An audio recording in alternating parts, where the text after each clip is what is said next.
On a day where it was beautiful weather outside, I go back to work after being on vacation. Brendan's getting so mad at me on the inside right now. On a day that the Jets traded Sam Darnold, and a day after, or 2 days after, whatever it is at this point, where Vitaly Kravtsov debuts for the Rangers, I would like to welcome everybody to Pucks and Brews episode 10 with my unsponsored brew of choice, a Dunkin' Cold Brew. Brendan, Woj, how the hell are you?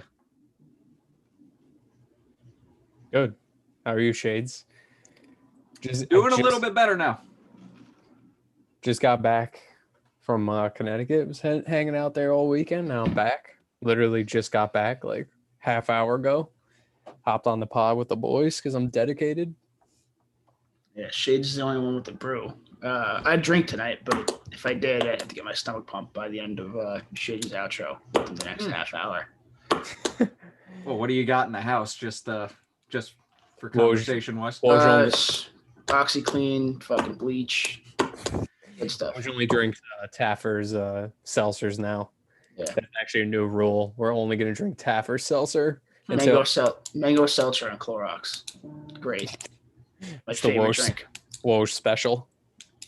Yeah, Brendan, while you were having fun in Connecticut all weekend, I literally got a paper cut on the one and only book I touched at work today. So that just goes to show you how my Monday's going. It doesn't pay to be a nerd. You're touching books. It doesn't help. Well, I honestly totally fucking forgot that today was Monday. I'm living in I don't even know what today is. I forgot I even have to go back to work tomorrow. It's a good thing you guys reminded me. I wouldn't have woken up. Wait a minute. I don't think you have a problem waking up. It's me who has the problem. Oh, fuck. It is Monday. Yeah, what did you guys think? I thought it was Tuesday. I don't even know, dude. I thought it was like Sunday. I'm barely alive right now. I don't know what day it is. I don't care. Well, Price rose yesterday, so good for him.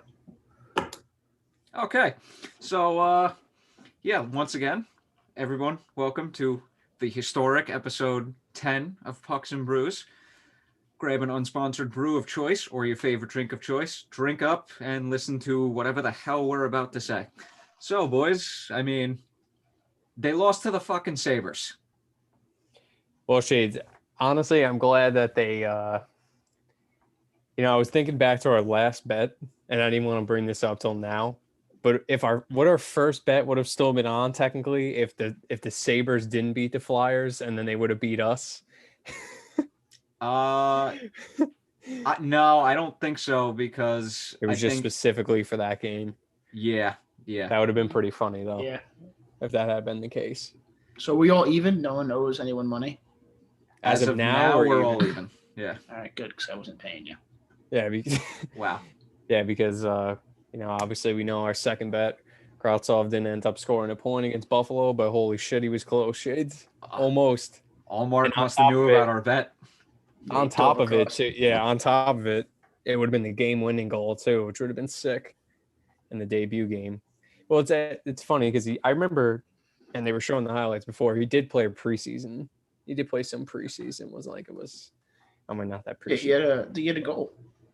But I think he did have a goal. I think you're right about that. And surprisingly, Sam Rosen got his name right too when he scored that goal in the preseason game. That's a fucking shocker. He didn't mess his name up in the debut either, which I'm happy about. You don't fuck with the Russians. Not yet. Not yet. But yeah, so we're all even. Thank God I don't owe either of you $10 or both of you $10. And we Shades, lost to fucking Buffalo. Shades, I wasn't gonna say my prediction was almost right. I said 3-0. Almost. 2-0-1. 2-0-1. Almost had it. I mean, it was scary there for a while in the first Buffalo game. All right. I want to, now that we're talking about the Buffalo games, I just want to bring this up. The fact that, and this is a trend, actually feels like a trend all season to say definitely in the last two games, but is it me or do we just keep blowing the games like late? Yeah, we do. I mean, they weren't really blowing games down. I think when they had Knobloch coaching, maybe one of the 4 games that he played, but I don't know. I mean, that game against Buffalo, we blew the lead with 6 seconds left just to win it in overtime. Yeah, and then we ended up coughing up a goal with maybe like 3 or 4 minutes left or something like that, or was there more time left than that? Yeah, one of the games was 3.6 seconds. The other one was like, what was it, like 3:16 left? Or no, it wouldn't. No, it wasn't 3:16. I would have remembered that one. It was like 3-4 minutes left, but still. I did see something pretty funny though. I saw a lot of fans like in the comments of like Rick's articles talking about like, Shesty needs to be better when closing out games. I'm like, honestly, I don't. Guy hasn't played in like 2 months. I don't also agree with that statement. I don't think that it really has anything to do with the fact that I think it falls more on the team than it does on him, to be honest. Like, I mean, when you easy blame. I mean, they lost to they almost lost the first game, and they lost the second game against Buffalo, and they're 0-16-3. Oh no, 1-16-3 at that time, or whatever they were. They had a shitty record. They really shouldn't have gotten. Those should have been 2 blowout games. Yeah. I mean, you gotta. I guess I was kind of expecting Buffalo to be buzzing a little bit, considering they did just catch the win. Yeah, that they fired their coach. But yeah, they got points in 4 straight, which is incredible. Well, for them. Yeah, I mean, hey, listen. I'm ready to like move on from the Buffalo game for a second, because let's talk about one of our more impressive wins of the season. I just want to Washington. Before we do that, I just want to say something about what you said earlier about people commenting on Rick's article about blowing games, and I'm just like, here's my response to that. Shesterkin did the first Buffalo game what Georgiev has not done all season so far, and that is win a 1-goal game. That's my reaction to that. Now we can talk about the Washington game. Go right ahead, Brendan. The floor is yours. Well, I mean, if I remember correctly, we did end up giving up an early lead, and basically looked like it was going to be an absolute blowout of a game. Mm-hmm. But definitely a rough start. Shades, just pick it up from there. 4:22 into the game, they were down 2-0, and I think we all agree. Or somebody just fart? What the hell was that? It was my chair. Yeah, it was about a sec. But no, like you just said, it looked like one of those games that was just gonna be, from the moment puck dropped, it looked like it just wasn't gonna go the Rangers' way, and then that third period happened, and we had a lot to be happy about after that game. It was the first game all season that we won a game trailing going into the third period, which is something that you love to see from a team this young.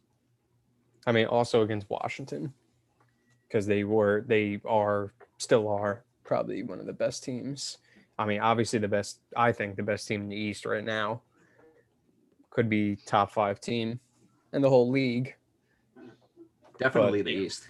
Definitely really good. It's also really interesting because our division is like, I think more so a Phillies playing at the top of their game. But like when you think about it, like we also have some like pretty like shit teams in our division as well. Like Buffalo, New Jersey's pretty bad. I mean, yeah.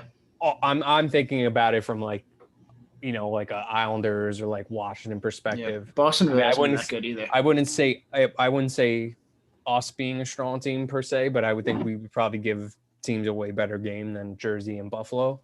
But yeah, like when this season, I feel like it's lacked how good of a division it could be.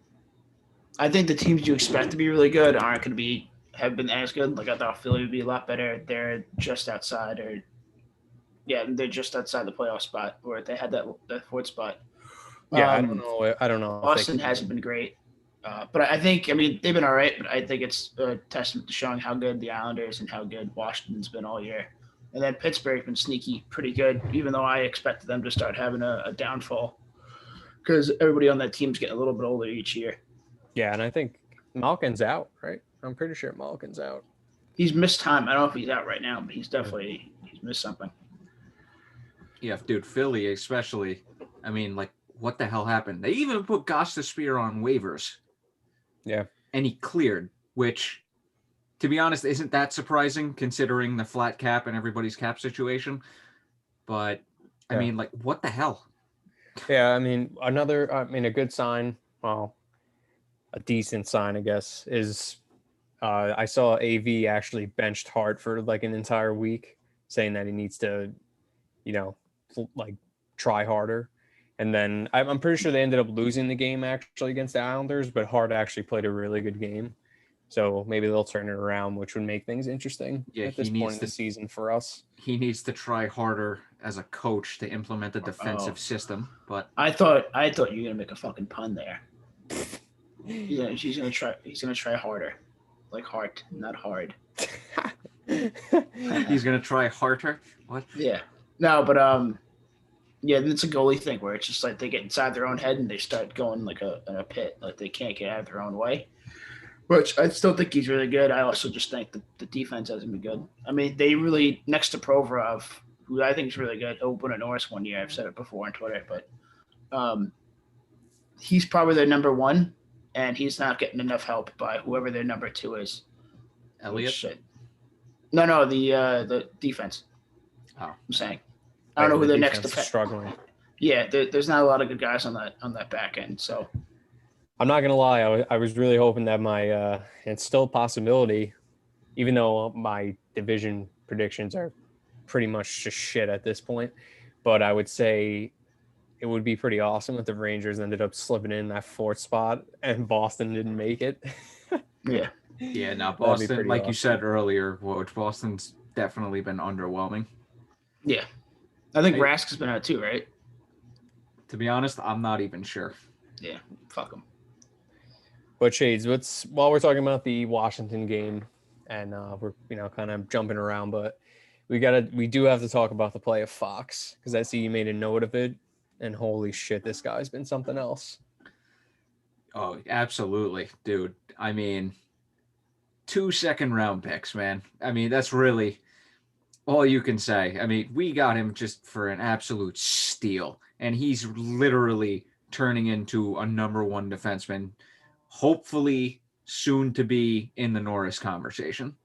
I mean, dude, I thought that the calls for it, like on Instagram and Twitter, were like, all right, like relax. But then I realized that he's actually like tied for points for the defenseman with Hedman, and I was like, oh shit. Well, he's tied for the lead in assists. Oh, is it assists? Oh, yeah. Okay. He's not up there in points then. He's very close. He's only like 2 or 3 behind as we speak. Oh, I mean, still, that's going to basically, we all know realistically that Norris is who scores the most points as a defenseman. It has absolutely nothing to do with defense. Let me just put into perspective at how much of a joke the Norris is some years. Drew Doughty still gets Norris votes. Drew Doughty hasn't had a good season in at least 3 or 4 years. It's like, stop voting for guys based on reputation and focus on what they did that specific season. Well, I'm not sure how he's playing this season, but I mean, I just wanted to get that off my chest. LA has been pretty decent. I just wanted to. I'm not sure that if that's, if that has much to do with him. I'm sure it does because he is good. But yeah, I agree with you, Shades. I mean, it was basically the Norris for a while was like Carlson, Burns. Burns would have like 80 points, except that he's not even that good at D. Same thing with Erik Karlsson. Did he play like his first like 2 or 3 years at forward for the Wild? Yeah. Brett Burns. Yeah, he was a winger. He was a forward. Yeah. Mm-hmm. Yeah, I mean, I feel like the defense category, I'd like for them to make it like 2 or 3 trophies. Be like highest scoring defenseman gets one, best two-way defender, and then best like shutdown, like D-man, like based on block shots and like time on ice. Dan Girardi. Yeah, Dan Girardi win one every year. Give him the Girardi Award. That's true. I had to say that for you, Brendan. Might as well just make a Dan Girardi Award, most block shots every year. At least penalized and shit. We could just start that award. Well, ourselves. I mean, isn't like the least penalized The Lady Bing? Yeah, but like 4 defensemen, whereas like they're going at it every night, and they're like more likely there's to high take danger penalties. like penalty like areas or zones in the corners. Can we give an award based on which defenseman loses the most blood per game? I mean, I think that would easily go to Ryan Lindgren. Yeah, he get a vote every year. Shades, you were talking about every year, every night. Yeah, you were talking. I want to talk about this for a second because you were talking about how much of a steal Fox is, and I also agree. When we were texting about this earlier, Strome's also pretty much a steal as well. I mean, we basically traded. What did we just trade Ryan Spooner for him? Who was basically a throw-in in the Nash trade. Nash, right? Yeah. So for me, I mean, he's been on an absolute rampage too. What are the numbers for him? I think his assist streak ended last game, though, right? Point streak. It might have. I know the first game against Buffalo, as I read my notes here, Strome extended for that game. He extended his point streak to 11 games and extended his assist streak to 10 games, which is tied for second with Rod Gilbert on the longest assist streak in the franchise's history, only behind Brian Leach, who had a 15-game streak, which that's impressive. Yeah. I mean, Strome has been good this year. I mean, we really can't ask anything more. It would be interesting we kind of got into this earlier, and I feel like people have brought it up, like if the Rangers would trade him, if there was an option for, like a contender team would trade for Strome for picks, would you guys be down? I think I would have, if you asked us at the beginning of the season, I would say yes based on like what Hedl does, but he really hasn't. I mean, he's had a good season, but I don't think he's ready to get that number 2 slot. I mean, maybe he is. He just needs less time to see it, but and to play with Panarin. But who knows? I think we'd hold on to him for at least the next year. See, if you would have asked me that question last year, I would have said hands down trade him for picks.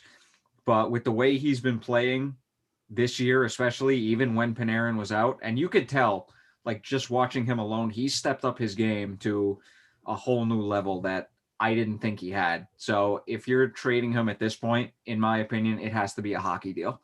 It can't be like a rebuilding type of trade. Yeah. I agree with you guys. I mean, unless I guess the Rangers have to make a decision. I mean, we signed him to what, a 2-year deal or a 3-year deal? 2-year deal. 2-year deal. It's like, do you want to move forward with him, or do you plan on re-signing him after next season, or are you going to end up not signing him? Because then at that point, then I would just trade him. Yeah. But I don't know if anybody's going to come knocking for Strome. But interesting anyway. You never know. His cap hit's only $3.5 million, and with how good he's playing, I mean, if I'm an opposing GM and I hear whispers about the Rangers hypothetically trying to or hypothetically listening to offers on him, I'm calling. Yeah. Mm-hmm. Yeah, I'd say so too. Shades, you want to talk about your boy David Quinn? We might as well. I mean, look, I'm just going to start this off, like, go batshit crazy right off the bat. Kravtsov has a good NHL debut. He almost scores the go-ahead goal late in the third period. And for whatever reason, he's practicing the next day or the 2 days later, whenever the hell, on the fourth line. That's the lines that I think Vince Mercogliano reported on Twitter. And I'm just like, why? You bring him in from Russia. He was playing well in Russia from all accounts that we were getting. Has a good NHL debut, and you're already putting him on the fourth line. Why? You Howden was not even in that lineup. Gauthier was also scratched. How do you justify putting him on the fourth line? I can't with this guy's decisions sometimes. I can't wrap my head around why that's a thing. One of you, please go ahead. Well, this is the practice lines, right? Yeah. These are the practice lines. So the only thing I'm hoping for is that it stays the same for next game, the way it was in the last game they played. Maybe he just uses like OTAs, like, all right, I'll give him a day. You know, he had a good game the other night, I'll give him a rest, which he doesn't inadvertently say, and then maybe he just gives Kravtsov in the fourth line just to see how he does with the other two guys on the line in case he has to move him down in a game situation or something. But that's the only thing I can think is reasonable is why he did that. I can agree with you. Yeah, I can agree with you on that. But yeah, just my whole thing is like, oh, if he keeps it for the next game, that's insane. Yeah, no, he's a 21-year-old. He needs to develop. Like he's nowhere near a finished product. And you're gonna put him, no offense to Phil DiGiuseppe, I'm sure he's a great guy. But you're going to put him with Phil DiGiuseppe, who is nothing more than a bottom six forward, who, frankly, half the games he's played, and he really hasn't been anything special at all. Here's the only thing I could think of, Shades. I mean, one, I feel like this is classic. Like Quinn would do something like this. But if this ends up being the lines for tomorrow's game, I wouldn't be surprised if they actually rotate the puck around semi-decently, which I know sounds like insane, but like Rooney has been pretty good, especially for a fourth liner. And, you know, on these same lines, we're talking about Zib, Kreider, Booch is line one. Blackwell's been bumped up to the second line now with Strome and Panarin. And then we have Hedl down to the third line. So it's, I'm sorry, Kakko down to the third line. Jesus, I'm like Sam Rosen. Hedl, Kakko. And then Phil DiGiuseppe, Rooney, and Kravtsov. So I don't know. It's interesting. I'm more like thinking about it from the Kakko standpoint, because I feel like he's actually been a little better on the second line. So it's interesting to me that we would take him off the second line.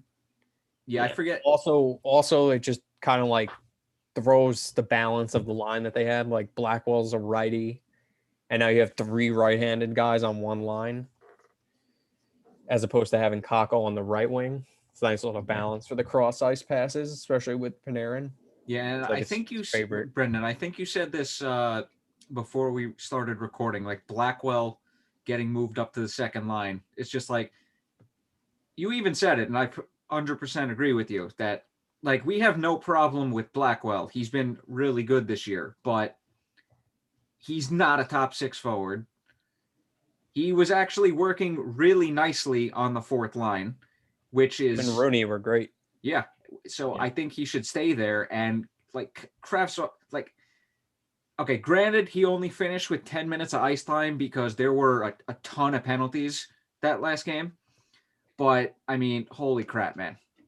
Like, it's been one game.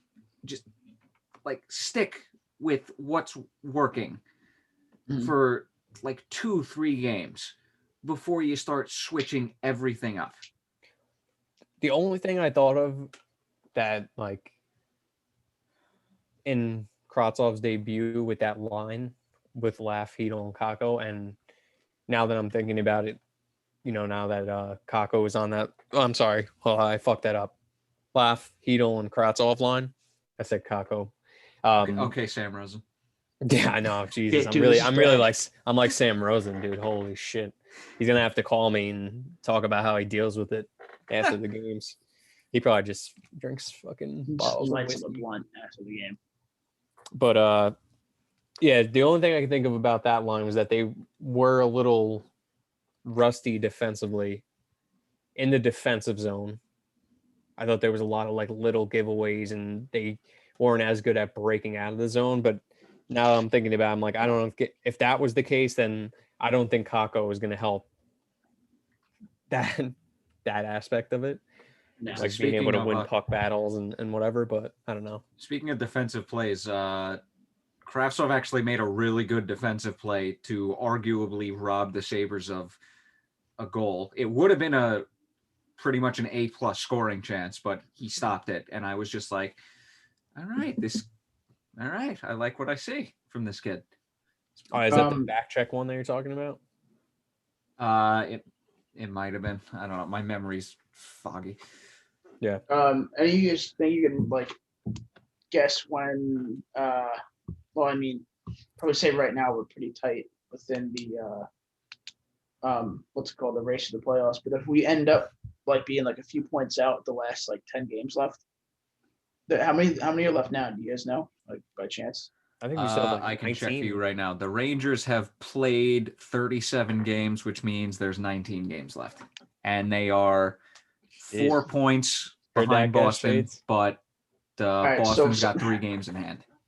Hopefully, if something happens, like I mean, I'd like for them to go all the way and win.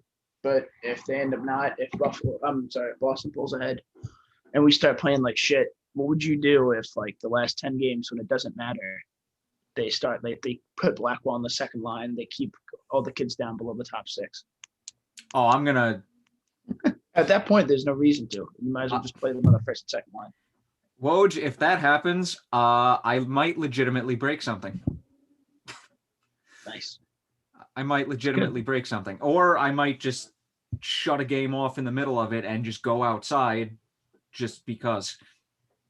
Yeah, nature's beautiful. And then on top of it, Woj, Sometimes. they're not gonna play Shesty either. They're just gonna play Gorgiev. No, they call it like wall. So it's called this. One thing were you guys surprised in the fact that we didn't start Gorgiev in the second Buffalo game? I really thought we should have started him. Not that game had anything, not that loss had anything to do with Shesty, but like I really thought he probably should have got the start. I think the thought process behind that one was Chesty's coming off an injury and they want to get him a few games in a row, trying to get him into a rhythm. That's the only thing I could think of. Because now, I mean, when was the last time Gorgiev has played? Because I don't even remember. It's been a couple games now. It's been at least 6. Yeah. Because the last backup to play was Kincaid, and that was against Washington, right? Yeah. So I don't know. I think they kept him in again just to maybe see if we can get hot. I don't know, especially against a team like Buffalo.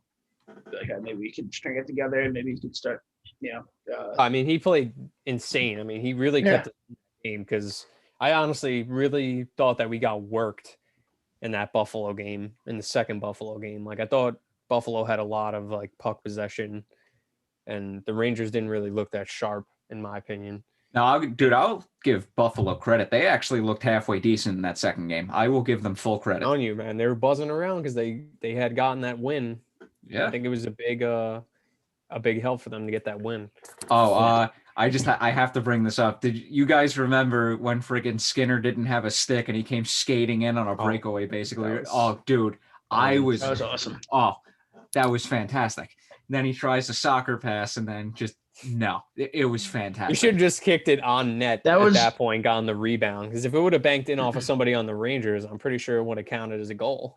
That was he's doing a tribute to Ralph Kluger, his old coach, because didn't he manage a soccer team before in Europe before he came over to the NHL? Yes, actually. Yeah, that's why he did it. That's what he taught him. That's why Skinner can't put the fucking puck in that this year. What was it? I wanted to bring up one more thing. Oh yeah, the second Buffalo game. The Rangers actually had 6 of their own first-round picks playing, which I think tied the franchise record. Which, I mean, that's pretty awesome. Like Kreider, Hedl, Kravtsov, Miller. I'm blanking. Kakko and Lafreniere. So, I mean, that's pretty cool. Yeah. Hopefully, well, there's only one of them that's good right now. Hopefully the rest of them get better. Which one's good, Miller? No, Kreider. I mean, he's not great. It's good. Could be better. Then we've been saying that for 8 years, but that's a whole nother discussion. Yeah, exactly. We'll be saying that for the next 8 years with these other kids. It's classic Kreider. Kreider goes on a rampage for like 10 games. I shouldn't even say 15. Like 5 games, and then he disappears for like 15 goals in 5 games, and then he just goes classic. Home. Yeah, next 20 games, empty netter goal. That's it. Oh yeah. Since you guys love stats, Fox extended his point streak to 10 games in that second Buffalo game, and he's got 26 points in his last 20 games. Cha-ching. Say it again. Fox has a 10-game point streak. It's like still ongoing after that second Buffalo game, and 26 points in his last 20 games. Bang. Beast. Bang. Oh, and Panarin got his third straight multi-point game. He's got 11 goals, 25 assists, and 34 points to regain the team lead in scoring because, he's a beast machine. All right. I know we're going to end this shortly, and one last thing. I want to end it on this. Go for it. Would you have gone with Kakko in the shootout against Buffalo in that situation? Because I honestly wouldn't have. He was the second guy or third guy? He was the last shooter, but he was the third guy. To tie it. Yeah. Who went first and second again? Like that. This is how bad my memory is. Yeah. Panarin and Zibanejad, right? Who scored the goals that game? The goal? Was it 2? What did we lose by? Yeah, no, Panarin scored both goals. Oh, shit. Yeah. All right. Actually, yeah. I would have because, dude, eventually, like, these guys are going to be like him, Lafreniere, maybe Hedl, time will tell. But especially Kakko and Lafreniere, like, those guys in, like, 3 or 4 years are going to be the main focal point of the team. Like, you got to start slowly integrating them into shootouts. So I would say, yeah, I probably would have went with him too. Actually, honestly, now that I think about it, I didn't mind going Kakko because he's done it a few times so far. But now if you think it, I would have gone Fox. Not a bad pick. Honestly, you don't really think of it too much because he's defenseman, but now I think he's been really hot. So I'm just judging it based off of like what I've seen. Like, I feel like the last couple breakaways that Kakko has had, he's done literally the same exact thing he did on that shootout. Not even that. It's just like, dude, he gets in tight and he does like 800 stick handles, but he doesn't get a shot off. It's like, bro, just shoot the fucking puck. Like, I honestly, if I was, this would have been, I think what freaking everybody would have loved to see. And that was just Kravtsov coming in and just scoring. That would have been sick. I would have fucking picked him. I don't know, like, nah, you go out there, dude. Just to fuck with people. That would have been very interesting if that happened because I would have fucking awesome. I'd have been like, no, bro, pressure's on. Fuck you. Let's go. If he would have actually did that, if he would have been in the shootout and he would have scored, we would have been at each other's throats whether or not the bet. Which way counted. the bet? It would have counted. He just got a point. He won the game for them. But he didn't technically score a goal because shootout goals don't count. Yeah, but it was 3-2. Who pushed him over the edge? But it doesn't count towards its stats. I would, if he scored the shootout winner, that wouldn't have counted towards the bet. Yeah, I know that. Yeah, well, it should have. Okay, well, I'm just happy I'm like even again. And Shades, I want to end it on this. Mark Stahl, third goal of the season. Oh yeah, the GOAT Mark Stahl. Got more goals than fucking who won the Rangers? Trouba? Yeah. More goals than Trouba. Oh yeah. I'm actually really glad you brought up Mark Stahl because I did want to bring this up. Also, follow New York Stats and Info on Twitter. That just awesome Twitter follow.